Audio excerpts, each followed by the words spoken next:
আসসালামু আলাইকুম।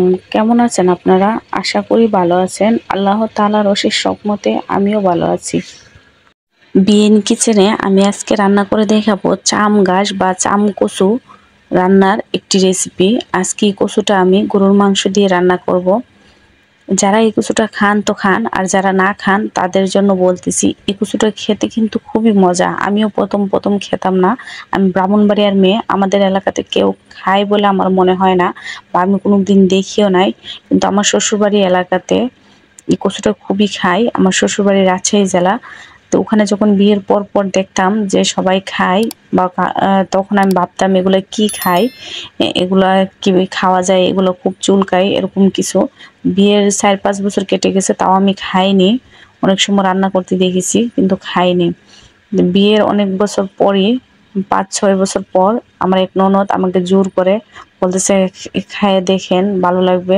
তখন আমি একটু খেলাম, খেয়ে এখন আমার কাছে এতটাই ভালো লেগেছে, কিছু গাছ নিয়ে এসে আমার বাড়ির আঙিনাতে লাগিয়ে দিয়েছি, এবং সেই গাছগুলোকে আমি যত্ন করি যাতে করে আমার যখন মন চায় তখনই আমি কিছু ডাঁটা রান্না করে বা কিছু পাতা দিয়ে ভর্তা করে যেন আমি খেতে পারি।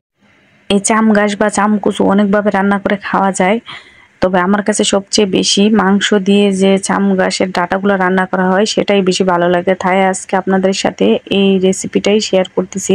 আপনারা যারা খান তো খান, আর যারা না খান তাদের জন্য বলছি আপনারা একবার হলেও এই চাম গাছ বা চাম কচু বাড়িতে রান্না করে খেতে পারেন, তাহলে আমার মতন আপনাদের কাছেও ভালো লাগবে ইনশাল্লাহ। আপনারা তো দেখেছেন, প্রথমে আমি চাম গাছের ডাঁটাগুলোকে ছোট ছোট টুকরা করে কেটে নিয়েছি, তারপরে ভালোভাবে ধুয়ে গরম পানিতে দিয়ে একটু লবণ দিয়ে সিদ্ধ করে নিতেছি।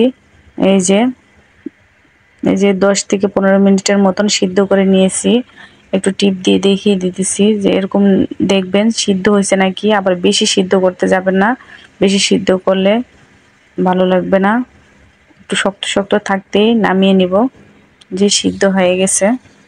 এখন একটা ছাঁকনিতে ঢেলে পানিটা ছেঁকে নেব।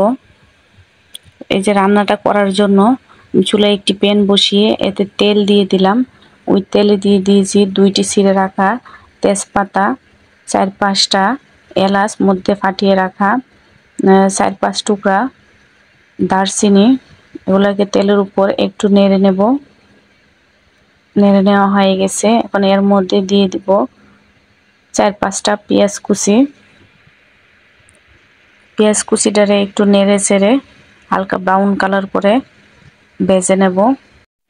কিছুক্ষণ ভেজে নেওয়ার পর এতে দিয়ে দিলাম 5-6টা শুকনা মরিচ মধ্যে ভেঙে।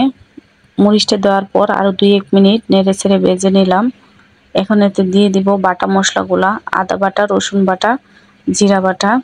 বাটা মশলাটা দেওয়া হয়ে গেলে ভালোভাবে নেড়ে চেড়ে কিছুক্ষণ ভেজে নেব, যাতে করে মশলাটার কাঁচা গন্ধটা চলে যায়। আমার মশলাটা ভেজে নেওয়া হয়ে গেছে।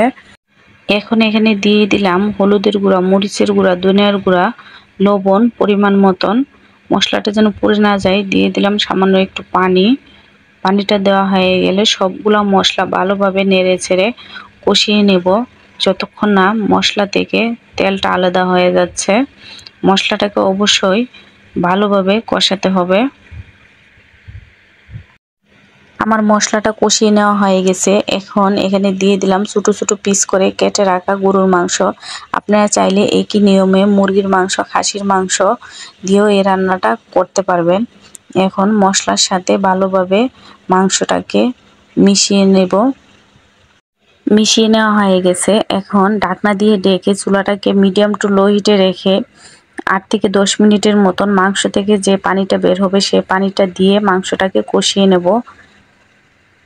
এই যে আমার মাংসটা কষিয়ে নেওয়া হয়ে গেছে। দেখুন মাংস থেকে তেলটা আলাদা হয়ে গেছে।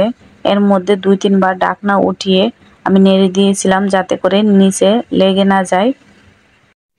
এখন এখানে এই পর্যায়ে পানি দিয়ে দিব মাংসটা সিদ্ধ করার জন্য। অবশ্যই গরম পানি দেওয়ার চেষ্টা করবেন, তাহলে মাংসটা তাড়াতাড়ি সিদ্ধ হয়ে যাবে। আমি 3 কাপের মতন পানি দিয়েছি। মিডিয়াম হিটে রেখে চুলাটাকে ঢাকনা দিয়ে ঢেকে মাংসটাকে রান্না করে নেব যতক্ষণ না মাংসটা সিদ্ধ হয়ে যাচ্ছে। ফিরে আসলাম 15 মিনিট পর।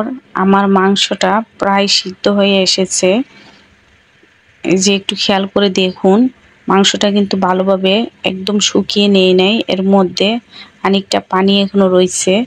এ পর্যায়ে দিয়ে দেব যে চাম কচুগুলা আমি সিদ্ধ করে নিয়েছিলাম, সেই কচুগুলা ছাঁকনিতে ছেঁকে নেওয়ার পর এর মধ্যে যে পানিটা ছিল অবশিষ্ট সেটাকে আমি হাত দিয়ে যতটা সম্ভব চিপে ফেলে দিয়েছি। আরও দিয়ে দিলাম 2টা রসুন কোয়া করে খোসাগুলা ছিলে ফেলে দিয়েছি। এর মধ্যে ভালোভাবে মিশিয়ে ঢাকনা দিয়ে ডেকে আরও 10 মিনিটের মতন কষিয়ে নেব। আমার 10 মিনিটের মতন কষিয়ে নেওয়া হয়ে গেছে। যে দেখুন, এর মধ্যে আমি ঢাকনাটা 2-3 বার উঠিয়ে নেড়ে দিয়েছি যাতে করে নিচে লেগে না যায়। যাদের মনে এখনো খুঁতখুঁত করতেছে যে এই চাম কচুগুলা গলা চুলকাবে, তাদের জন্য বলছি, এখন এই পর্যায়ে আপনারা 1 টেবিল চামচ লেবুর রস দিয়ে দিতে পারেন। তাহলে যদি গলা চুলকানোর সম্ভাবনা থাকেও তাও গলা চুলকাবে না। আমার গলা চুলকায় না, তারপরেও কিছু পরিবারে তো এমন লোক থাকে যাদের নাকি কলা খেলেও গলা চুলকায়, তাদের জন্য আমি লেবুর রসটা দিয়ে দিয়েছি। এখন ভালোভাবে নেড়ে ছেড়ে ভেজে নেব যতক্ষণ না এর মধ্যে থাকা পানিটা ভালোভাবে শুকিয়ে যাচ্ছে এবং তেলটা ছেড়ে দিচ্ছে। এর মধ্যে 5-6টা কাঁচামরিচও দিয়ে দিয়েছি। এই যে আপনি একটু খেয়াল করে দেখুন, আমি 5 মিনিটের মতন ভেজে নিতেই এর মধ্যে যে পানিটা ছিল পানিটা ভালোভাবে শুকিয়ে গেছে। এই যে তেলটা ছেড়ে দিয়েছে। আপনারাও এভাবে ভেজে নেওয়ার চেষ্টা করবেন। আমার রান্নাটা হয়ে গেছে। এখন আমি চুলা থেকে নামিয়ে পরিবেশন করে দেখিয়ে দিতেছি। মাশাআল্লাহ, আমার বাজির কালারটা দেখেই বোঝা যাইতেছে যে এই বাজিটা খেতে কতটা ভালো লাগবে। আশা করি আমার রেসিপিটা ফলো করে আপনারা একবার হলেও বাড়িতে এই চাম গাছ বা চাম কচু রান্না করে খাবেন।